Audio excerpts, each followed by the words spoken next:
تو میں ان کو پرچے پر لکھ کر چلی جاتی ہوں, کہتی ہوں میں سامنے نہیں پڑھوں گی. صحیح. تو کبھی انہوں نے اس پر حیرت کا اظہار نہیں کیا, انہوں نے کہا یہ عمر ہے تو اور ایسا ہی کہو گی تم. صحیح. تو کیا بچوں میں بھی یہ شوق آیا شاعری کا؟ میرا بیٹا ہے, اس نے اسکول گیا اور اسکول جا کر اس کو نعت پڑھنی تھی جی, تو وہ اس کو یاد ہی نہیں ہوئی تھی. جب ٹیچر نے اس کو ناراض ہوئی تو اس نے اپنی طرف سے 2-4 مطلب مجھے یہ لگتا ہے کہ میں حیران ہوں اسے کیسے کہہ لیے, حالانکہ نہ وہ وزن میں تھے اور نہ مکمل نعت تھی, لیکن اس نے کہی. لیکن باقاعدہ جس طرح ماشاءاللہ آپ ہیں, والد کہہ رہے ہیں اور آپ بھی کہہ رہے ہیں, اس طرح کوئی نہیں ہے. تو آپ نے بچوں کے رسائل وغیرہ میں چھپنا شروع کیا, تو وہ کون سے رسائل تھے اور اس دوران آپ نے بچوں کے کن ادیبوں کو پڑھا جنہوں نے آپ کو متاثر کیا؟ ایک بات میں آپ کو یہ بتاؤں کہ میں نے شاید کچھ وقت سعید بخت نام تھا تعلیم و تربیت کے, سعید سعید لخت جی. تو ان کی کچھ کہانیاں تھیں. پھر میں دیکھتی نونہال میں بہت سارے لوگ لکھا کرتے تھے. میں جس وقت پڑھتی تھی اس وقت میں خاص طور پر نہیں دیکھتی تھی کہ کون ہے, صرف پڑھنا ہوتا تھا. یہ بہت اہم بات ہے. جی ہاں, میں بس صرف پڑھا کرتی تھی. اور میری پہلی کہانی تعلیم و تربیت میں اور دوسری نونہال میں چھپی تھی. واہ. تو جتنا کچھ میں نے پڑھا ہے صرف پڑھا ہے, نام دیکھے بغیر. صحیح. صرف مجھے یہ ہوتا تھا کہ عنوان دیکھا, عنوان میں جو زیادہ اپیل کرتا تھا, اٹریکٹ کرتا تھا یا فیسینیٹ کرتا تھا, میں وہ عنوان دیکھ کر کہانی کا پھر وہ پڑھتی تھی پہلے. صحیح, بالکل. یہ ایسا کیوں ہوتا ہے؟ جیسے بچہ جو ہوتا ہے وہ پڑھ رہا ہوتا ہے تو اس نام سے زیادہ وہ تحریر دیکھ رہا ہوتا ہے اور تحریر پڑھ کر ہی اس کا فیصلہ کر رہا ہوتا ہے, نام سے متاثر نہیں ہوتا. ہاں, نام سے متاثر اس لیے نہیں ہوتا کیونکہ اس وقت اس کا شعور اتنا پختہ نہیں ہوتا. وہ ناموں کو اہمیت نہیں دیتا, وہ کہانی کی ابتدا کو اہمیت دیتا ہے. اور آپ دیکھیں کہانی کی ابتدا ہی ضروری ہے. کہ جب میں نے صحافت پڑھ رہی تھی تو یہ کہا جاتا تھا کہ آپ نے جو سٹارٹ لینا ہے وہ ایسا لینا ہے کہ لوگ اپنا کام چھوڑ کر آپ کی طرف, اور یہی اصول میں نے افسانے میں بھی اختیار کیا. میں خود بھی دیکھتی تھی جس کہانی کی ابتدا دلکش نہیں ہوتی تھی تو ہم اس کو آگے تک نہیں پڑھتے. صحیح. تو یہ وجہ تھی. بالکل.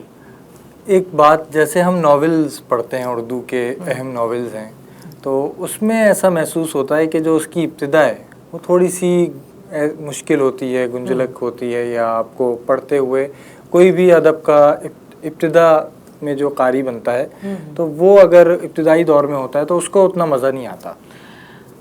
جی ہاں, وہ ناول کی شاید زخیم ہونا ہی ناول کی یہ علامت ہے کہ وہ زخیم بھی ہو. تو یہ بات ہے کہ ناول کا اگر وہ سارا اٹریکشن ابتدا میں ڈال دیں گے تو ان کے ذہن میں یہ ہوتا ہے لکھنے والے کے کہ وہ پھر بیچ میں, درمیان میں, اینڈ میں کیا لائیں گے. اور یہی وجہ ہے شاید اب ناول اتنے زیادہ نہیں پڑھے جا رہے. آپ دیکھیں لوگ فکشن کی طرف آئے, ڈرامے میں بھی اب آپ دیکھیں تو شارٹ سٹوریز, شارٹ فلمز آ گئی ہیں. لوگوں کے پاس اب شاید اتنا وقت نہیں ہے کہ وہ ابتدا روکھی پھیکی تحریر سے کریں اور پھر اندر انتظار کریں, اندر جا کر کچھ اچھا نظر آئے گا. صحیح. ناظرین کرام, ناہید اعظمی صاحبہ ہمارے ساتھ موجود ہیں. گفتگو کا سلسلہ جاری ہے. سلسلہ کلام یہاں ٹوٹ رہا ہے, اسے جوڑیں گے ایک وقفے کے بعد. آپ ہمارے ساتھ رہیے.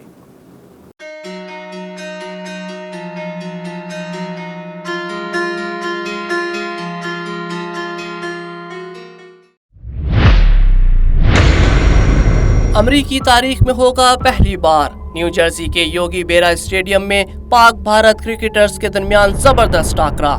13 ستمبر کو ہوگی امریکن پریمیئر لیگ کی افتتاحی تقریب. شائقین کے لیے ہوگا بالی ووڈ ڈانس, ڈرون شو اور آتش بازی کا شاندار مظاہرہ. گلوکار شیر جان جنون گروپ کے نغموں سے گرمائیں گے شائقین کا لہو. ٹکٹوں کی بکنگ تیزی سے جاری ہے. You guys need to come there and support the Pakistani team. American Premier League کی ویب سائٹ پر آج ہی اپنی ٹکٹ بک کروائیں یا پھر فون نمبر 9143401127 پر رابطہ کیجیے.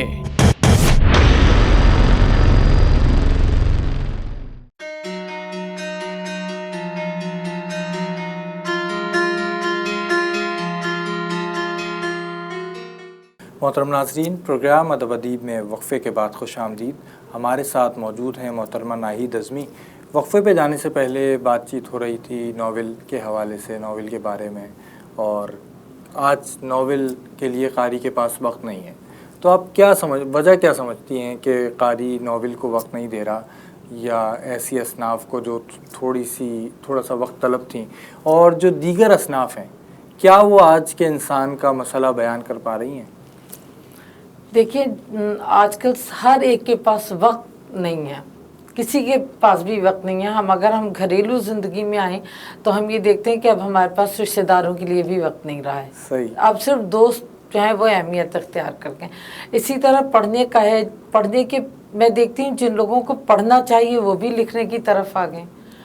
سوشل میڈیا کا بڑا فائدہ ہے لیکن اس کے نقصانات بھی ہیں، تو وقت حقیقتاً کسی کے پاس وقت نہیں رہا کہ وہ اتنے ضخیم ناول پڑھے۔ ہاں، افسانے جو پڑھنے والے ہیں وہ پڑھ رہے ہیں۔ پھر آپ دیکھیں کاغذ مہنگا ہے، یہ بھی ایک بڑا سبب ہے کہ جو چیزیں چھپنی چاہیے وہ نہیں چھپ رہی۔ بہت سارے لوگ کہتے ہیں نہیں PDF پہ کر لو، لیکن اب تو ایسا ہو گیا ہے کہ کوئی بھی نوجوان شاعر آتا ہے 2 سال میں، 2.5 سال میں، 1.5 سال میں، 3 سال میں کتاب شائع کر لیتا ہے۔ ہم نے ایسے بہت سے لوگ دیکھے ہیں جو ڈائجسٹ وغیرہ میں شائع ہوتے ہیں، اس کے بعد ان کے ضخیم ناول آتے ہیں، خواتین بہت بڑی تعداد میں پڑھ رہی ہوتی ہیں، ہزاروں کی تعداد میں ان کی کاپیز شائع ہو رہی ہوتی ہیں، تو ان کو کون سے قاری میسر آ رہے ہیں؟ اور جو آپ کا ادب ہے، یا ادب کہیں، وہ بھی ظاہر ہے کسی ادب کے کسی نہ کسی درجے میں آتا ہے وہ، تو آپ کا جو ناول ہے، اگر ہم قرۃ العین حیدر کو دیکھیں، انتظار صاحب کو دیکھیں، تو ان کا ناول عام قاری تک کیوں نہیں پہنچ رہا ہے، وہ کیوں نہیں پڑھا؟ وجہ یہ ہے کہ یہ ایک تو یہ تخصیص ہے پاپولر رائٹنگ کی اور ادب کی۔ ادب میں جو لوگ ہیں وہ پاپولر رائٹرز کو یا پاپولر فکشن کو ادب نہیں مانتے۔ ابھی ایک فیس بک پر ایک اعجاز، اب نام لینا وہ ہے، بہت اچھی بات انہوں نے کہی، میں ان سے ذکر کری تھی، اور وہ ڈائجسٹ کے بہت اچھے لکھنے والے ہیں۔ صحیح۔ میں نے ان سے یہی بات کی، میں نے کہا یہ بتائیے کہ ہم یعنی ڈائجسٹ لکھنے والے آپ دیکھیں بے تحاشا لکھ رہے ہیں اور پڑھے جا رہے ہیں۔ کیوں پڑھے جا رہے ہیں؟ وہ زیادہ تر انٹیریئر میں بہت پڑھا جا رہا ہے، اندرون صحیح، کہیں بھی، اندرون سندھ، اندرون پنجاب، یہ پڑھا جا رہا ہے۔ ادب ہر ایک کا مسئلہ بھی نہیں ہے، اور ادب ہر ایک تک پہنچ بھی نہیں رہا۔ صحیح ہے، ٹھیک ہے، ادب ہر ایک کے سمجھ میں بھی نہیں آ رہا۔ صحیح، ٹھیک ہے، جب میں نے ان سے بات کی، میں نے کہا یہ بتائیے ادب کے جو کرتا دھرتا ہے وہ تو آپ کو جو کچھ آپ لکھ رہے ہیں وہ ادب ہے؟ وہ کہیں گے جی بالکل ادب ہے۔ میں نے کہا نہیں، وہ تو آپ کو نہیں مانتے، تو آپ کو تو یہ تخصیص کی گئی ہے کہ آپ پاپولر رائٹر ہیں، تو کہیں گے بس پھر اس سے اچھی کیا بات ہے، وہ غیر پاپولر ہیں، ہم پاپولر ہیں، ہمیں پیسہ ملتا ہے۔ دیکھیے نا، ڈائجسٹ میں لکھنے والوں کو بہت اچھا پیسہ ملتا ہے، خود میں ڈائجسٹ میں لکھتی ہوں، مجھے بہت اچھا پیسہ ملتا ہے۔ ڈائجسٹ میں لکھنے والے جو ہیں وہ، یہ میں کوئی فیور نہیں کر رہی ہے، حقیقت بتا رہی ہوں۔ بالکل، ادب گنتی کے چند لوگوں تک ہے۔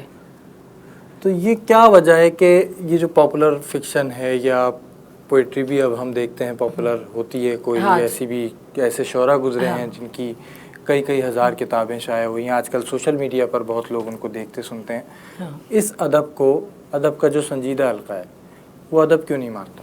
ہاں دیکھیں، ایک بات تو یہ کہ جو افسانے ڈائجسٹوں میں لکھے جا رہے ہیں وہ ہر سطح کے ہیں، اور ادب کی ایک سطح ہے، کیونکہ وہ ہر ایک کے لیے نہیں ہے، تو وہ ہر ایک کے سمجھ میں بھی نہیں آئے گا۔ ٹھیک ہے، ادیب اگر اپنی سطح سے اترے تو وہ تھوڑا سا اترے گا، بہت زیادہ نیچے نہیں آئے گا۔ وہ ایک عام آدمی کے سطح پر اتر کر بات نہیں کرے گا، وہ کہے گا آپ کو اپنی سطح بلند کرنی چاہیے۔ اور یہ ایک حقیقت ہے کہ ہم اسی طرح کسی کو یہ کہیں کہ آپ اپنی سطح بلند کریں تو ہم اس کو ایجوکیٹ کر سکتے ہیں۔ جہاں تک سوشل میڈیا کی بات ہے تو یہاں تو بے شک نہ کسی نے وزن دیکھنا ہے، نہ کسی نے، بہت اچھے شعر بھی ہیں، اور اس کا نقصان یہ ہے کہ ایک عام آدمی کے پاس اتنا وقت نہیں ہے، وہ صبح سے جو سوشل میڈیا پہ بیٹھے گا، اگر کوئی بیٹھ جائے تو رات ہو جائے گی، اگر وہ کھانا وانا بھی نہ کھائے رات ہو جائے گی، لیکن سوشل میڈیا پہ چیزیں جو آ رہی ہیں وہ نہیں رکیں گی۔ بالکل کتاب ایک ایسی چیز ہے جو ہماری یادداشت میں محفوظ رہتی ہے۔ صحیح۔ آپ گوگل پہ بہت ساری معلومات پڑھیں، کتنی چیزیں جو آپ کی یادداشت میں محفوظ ہیں۔ کتاب کا ایک فائدہ ہے کہ آپ نے کتاب کا ورق موڑا اور آپ اپنے کام پر چلے گئے، واپس آ کر آپ نے وہاں سے جوائن کر لیا اس کو۔ سوشل میڈیا میں کوئی چیز آپ معلوماتی پڑھ رہے ہیں، وہ اوپر چلے گی، اگر آپ 2 منٹ کے لیے ادھر ادھر ہوئے پھر ہم کہاں اسے ڈھونڈیں گے؟ ایک شعر ہے شاعر کا، کاغذ کی یہ مہک یہ نشہ روٹنے کو ہے، یہ آخری صدی ہے کتابوں سے عشق کی۔ تو ایک لوگوں کا خیال ہے کہ اب کتابیں آپ کو نظر نہیں آئیں گی کچھ عرصے بعد، اور ان کی جگہ دیگر ذرائع لے لیں گے۔ ابھی کسی حد تک سوشل میڈیا یہ کام کر رہا ہے، تو آپ کیا سمجھتی ہیں سوشل میڈیا، رسائل کا، کتابوں کا، اور جو ہمارا پرانا میڈیم جو تھا رسالے تھے، ان کو کس طرح اس نے متبادل کے طور تبدیل کیا ہے یا اپنے آپ کو متبادل کے طور پر پیش کیا ہے؟ دیکھیں یہ متبادل تو نہیں ہے، یہ تو خود ایک الگ چیز ہے۔ صحیح۔ متبادل میں نہیں سمجھتی کتاب کا کوئی متبادل ہے، اور میں اس بات کو بھی مانتی ہوں کہ یہ یقیناً اللہ کرے ایسا نہ ہو کہ یہ کتاب جو ہے یہ کتاب کی ایشیا میں ہم کہیں گے بہت سارے مالک ہیں جہاں کتابیں پڑھی جا رہی ہیں، چھپ رہی ہیں، رائلٹی مل رہی ہے، تو یہ ہمارے ہاں یہ ہو سکتا ہے آخری صدی ہو، لیکن اس کو بچانے کی طرف ہمیں جانا چاہیے، ہمیں اپنے بچوں کو پڑھانے کی طرف جانا چاہیے۔ لیکن یہاں ہو یہ رہا ہے کہ میں نے جیسے پہلے کہا کہ کاغذ مہنگا ہے، تو یہاں یہ ضرور ہوگا کاغذ ہمیں ارزاں نرخوں پر ملے، چیزیں چھپیں تو پڑھی بھی جائیں گی۔ صحیح۔ لیکن ہو یہ رہا ہے، یہ بھی کتاب دشمنی ہے کہ آپ نے کاغذ اتنا مہنگا کیا ہوا ہے، اب کتابیں نہیں چھپ رہی، اور چھپ کیا رہا ہے وہ جو بالکل کچرا ہے، تو اس کو لوگ پڑھتے بھی نہیں ہیں، لوگ بانٹ رہے ہوتے ہیں، وہ لے کر آتے ہیں گھر پہ، انہیں یہ بھی نہیں پتہ ہوتا یہ کس نے دیے۔ صحیح۔ وہ بھی بات ہے کہ پھر وہ شائع ہو رہا ہے، اور اپنے پیسوں سے شائع اپنے پیسوں سے شائع ہو رہا ہے۔ سب سے بڑی بات تو یہ ہے تکلیف دہ کہ ہم اپنا خون جگر بھی جلا رہے ہیں، اپنا پیسہ بھی لگا رہے ہیں، اور پڑھنے والا کوئی نہیں ہے۔ ہمارے ادیب کو یا شاعر کے ساتھ تو یہ مسئلہ ہے، کچھ ادیب ہیں جن کو رائلٹی ملتی ہے، تو اس کو ہم کس طرح اس مسئلے کو حل کر سکتے ہیں، یا یہ مسئلہ کتنا اہم ہے آپ کی نظر؟ دیکھیں ہمارے ہاں جو بڑے شاعر ہیں ان کو تو رائلٹی مل بھی جاتی ہے، یا یہ کہ جو ڈائجسٹ میں لکھ رہے ہیں انہیں تو ملتی ہے۔ اس کا حل تو مجھے خود سمجھ میں نہیں آتا کہ یا تو یہ ہو کہ جو اتنی بڑی تعداد ہے، فوج ظفر موج ہے جو لکھ رہی ہے، انہیں کسی طرح روکا جائے، بھائی ابھی تم پہلے پڑھ لو۔ بالکل۔ تو رائلٹی کا تو مجھے نہیں سمجھ میں آتا، یا تو پھر ہم یہ ہے کہ کوئی بہت بڑا نام ہے اسے ہے رائلٹی، باقی تو ہر ایک کو نہیں ہے۔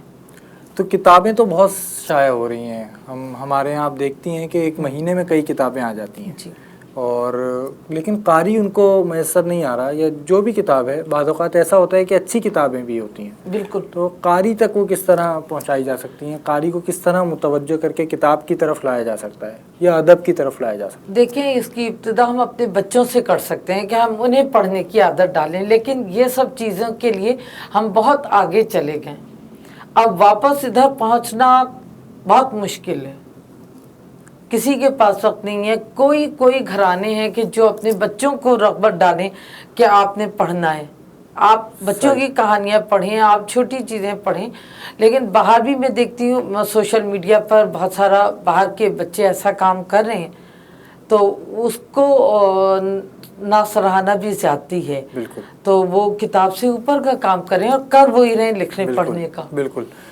جیسے آپ ابھی کہہ رہی ہیں کہ وقت نہیں ہے، ابتدا میں بھی یہ آپ نے شکایت کی اور اظہار کیا اس بات کا کہ وقت نہیں ہے، تو اس کو کیوں نہیں ہے وقت، اور انسان ابھی کر کیا رہا ہے؟ وہ وقت اپنا صرف کہاں کر رہا ہے، کس تعمیری کام میں صرف کر رہا ہے؟ دیکھیں تعمیری کام کا جہاں تک بات ہے، میں جب معاشرے پر بحیثیت لکھاری نظر ڈالتی ہوں تو ہر شخص مصروف ہے۔ وہ کہاں مصروف ہے؟ ہر شخص کی اپنی گیدرنگ ہے، وہ وہاں مصروف ہے۔ پڑھنے لکھنے والے آٹے میں نمک کے برابر ہیں، جو لوگ پڑھ رہے ہیں صرف وہی پڑھ رہے ہیں، بالکل۔ ان کے بچے بھی نہیں پڑھ رہے. اس کو مجھے خود نہیں سمجھ میں آتا. میں نے اپنے بچوں کو شروع سے عادت ڈالی تھی کہ جب وہ اسکول وین کا انتظار کرتے تھے تو میں کہتی یہ کہانی پڑھ لو اور پھر مجھے رات میں سنا دینا. اور اس کی بھی ابتدا میں نے ایسے کی تھی کہ سونے سے پہلے وہ کہانی اخبار کو لے کے یا کہانی کی کتاب لے کے انہیں سناتی تھی, تھوڑا انہیں اٹریکشن ہو. اور اس میں کافی حد تک کامیاب ہو گئی تھی. لیکن اس کے بعد پھر میرے بچوں نے سب نے چھوڑ دیا. اب مطلب جس طرح میں مشورہ دے رہی ہوں تو یہ مشورہ یوں نہیں کارآمد ہوگا, میرے اپنے بچے چھوڑ چکے. چلیں گے انشاءاللہ کارآمد بھی ہوگا اور کتاب سے تو تعلق جوڑ کے ہی رکھنا چاہیے. ناظرین کرام, ناہید اعظمی صاحبہ موجود ہیں, گفتگو ہو رہی ہے, لیکن شاعری ابھی تک ہم نے نہیں سنی جو سننی چاہیے. سنیں گے ایک وقفے کے بعد. آپ ہمارے ساتھ رہیے.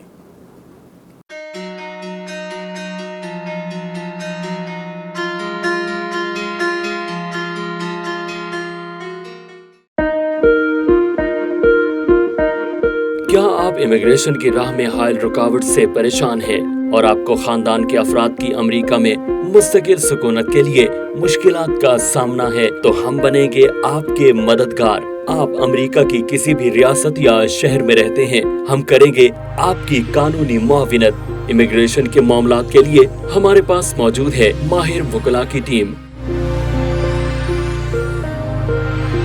تو ابھی رابطہ کیجیے 424-270-6677.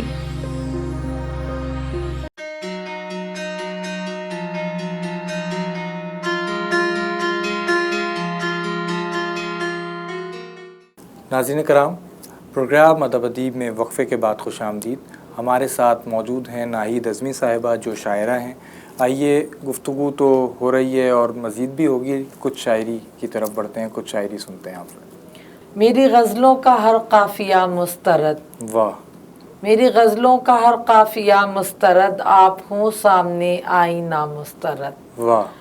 جان بچ جائے تو حادثہ مسترد. واہ.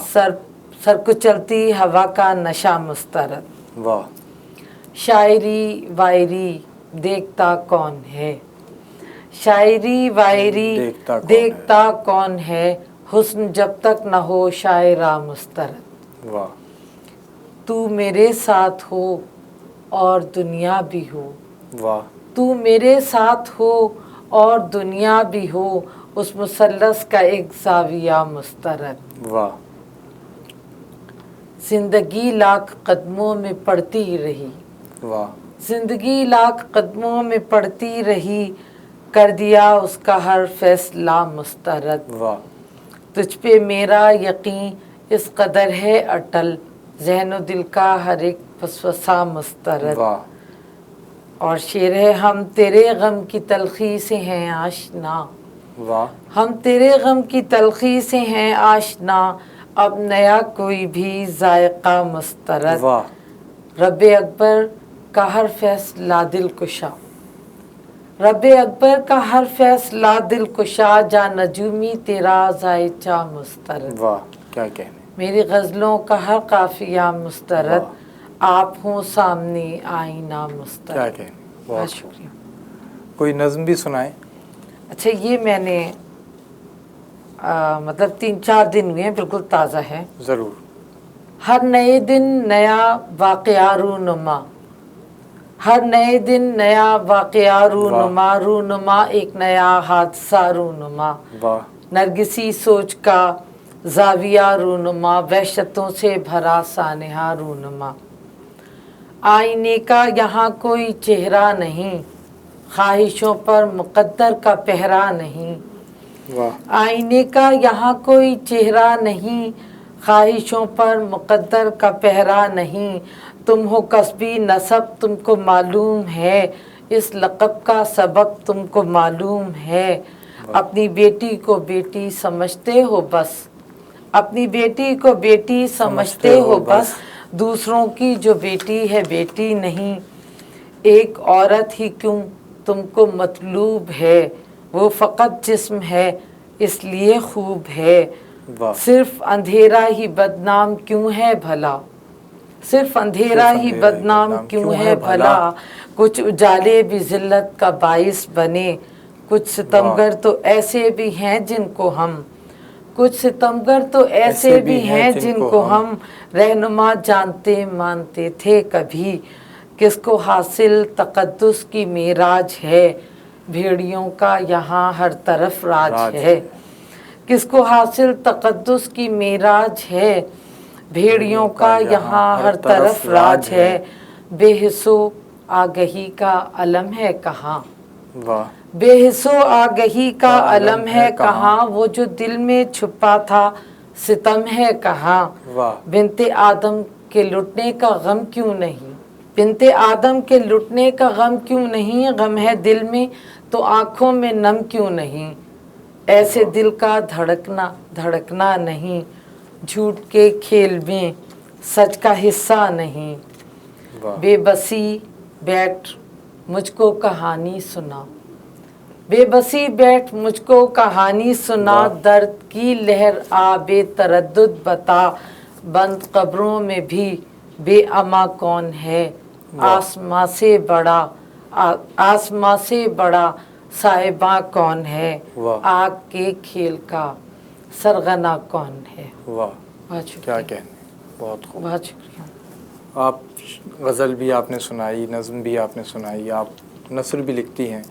اظہار کے لیے آپ نے موضوع صنف کس کو پایا؟ دیکھیں بعض اوقات یہ ہوتا ہے کہ مجھے مرغوب تو غزل ہے, لیکن غزل ہمارے خیال کو متاثر کرتی ہے, ردیف, قافیے کی پابندی, اوزان وغیرہ. جب میں ایک خیال آتا ہے اور میں اسے غزل میں نہیں کہہ پاتی تو پھر میں نظم کی طرف آتی ہوں.